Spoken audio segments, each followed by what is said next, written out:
আপনার সন্তান কি টয়লেটে থুতু ফেলে, দাঁত ব্রাশ করে, হাই তোলে, কাশি দেয়, কোনো কিছু খায়, তাহলে আপনার জন্য মহা সতর্কবাণী। আপনি জানলে অবাক হয়ে যাবেন যে কী ঘটনা ঘটতেছে সেখানে।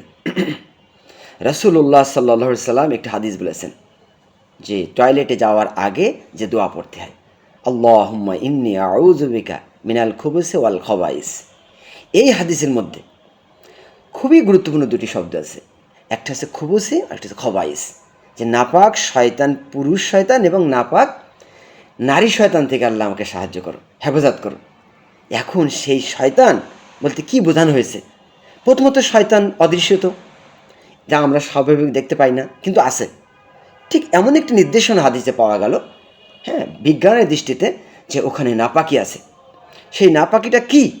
প্রচুর পরিমাণ জীবাণু ওখান থেকে তৈরি করে, যে কারণে আমাদের সন্তানদের এবং আমাদের অসংখ্য রোগ হয়, এবং আমাদের বড়োরা অনেকে দাঁত ব্রাশ করে টয়লেটের মধ্যে, এবং তারা থুতু ফেলে, কাশি দেয়, হাই তোলে, অনেকে খায়ও।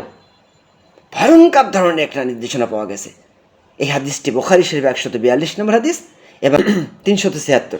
সম্মানিত দর্শক মণ্ডলী, খুবই গুরুত্বপূর্ণ বিষয় হচ্ছে আমরা জেনে নেই এখন ওয়াশরুম থেকে বা টয়লেট থেকে কী কী জীবাণু সৃষ্টি হয় এবং কী কী রোগ হয়।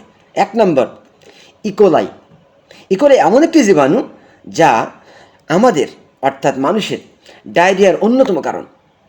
পেট ব্যথা, মূত্রথলির সংক্রমণ ইউটিআই এবং কিডনি জটিলতার মতো রোগ সৃষ্টি করতে পারে। 2 নম্বর, স্যালমোনেলা।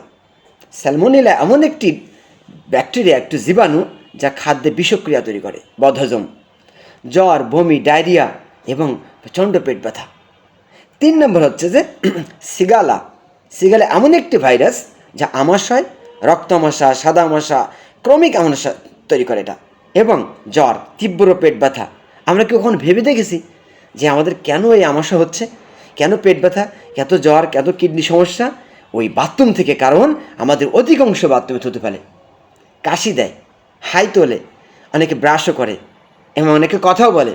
সাবধান, রাসূলুল্লাহ সাল্লাল্লাহু আলাইহি ওয়াসাল্লাম বলেছেন যে আল্লাহ নাফাকি শয়তান, পুরুষ এবং নারী থেকে আমাকে হেফাজত করো।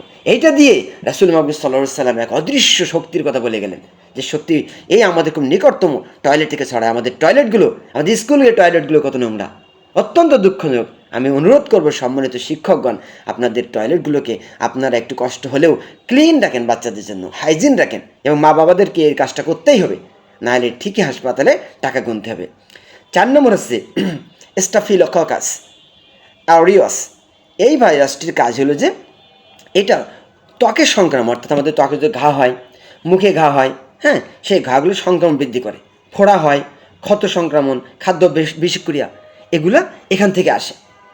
এরপর হচ্ছে আমরা 5 নম্বরে নরোভাইরাস। হঠাৎ বমি, তীব্র ডায়রিয়া, পেট ব্যথা এবং বমি ভাব। কোথা থেকে আসে এটা? এটা বাথরুম থেকে আসে। কখনো কি জানার সুযোগ হয়েছে? রাসূলুল্লাহ সাল্লাল্লাহু আলাইহি ওয়াসাল্লাম বাথরুমে যাওয়ার ক্ষেত্রে মাথা ঢেকে যেতেন। মাথা অবশ্যই ঢেকে যেতে হবে, ছোটো বড়ো, ছেলে মেয়ে সবাইকে। এরপর কী করতে হবে? থুতু ফেলা যাবে না, কাশি দেওয়া যাবে না, হাই তোলা যাবে না, মুখ বন্ধ করে যেতে হবে। আমাদের এক ভাই ছিল ইউনিভার্সিটি, সুমন ভাই, তার বাবা বলতেন যে বাথরুমে যাওয়ার আগে 1 কুলি পানি নিয়ে যাবা মুখে, সেই কুলিটা বাথরুম শেষে ফেলবা। এর অর্থ বাথরুমের জন্য মুখ দিয়ে কোনো কিছু না করা লাগে। প্রচুর পরিমাণ জীবাণু এই মুখ দিয়ে ঢোকে। আর আমরা যখন থুতু ফেলি তখন এরকম করি, এরকম করি, তখন এই বাইরের জীবাণু আমাদের ভেতরে চলে যায়। খুবই সাবধান, বাচ্চাদেরকে খুব সতর্কতার সাথে ট্রেনিং দিতে হবে। এটা স্কুলে ট্রেনিং দিতে, মাদ্রাসায় ট্রেনিং দিতে হবে, সবখানে। এরপরে রোটা ভাইরাস। শিশুদের তীব্র ডায়রিয়া, বমি, পানি শূন্যতার কারণেই রোটা ভাইরাস। এরপরে কি?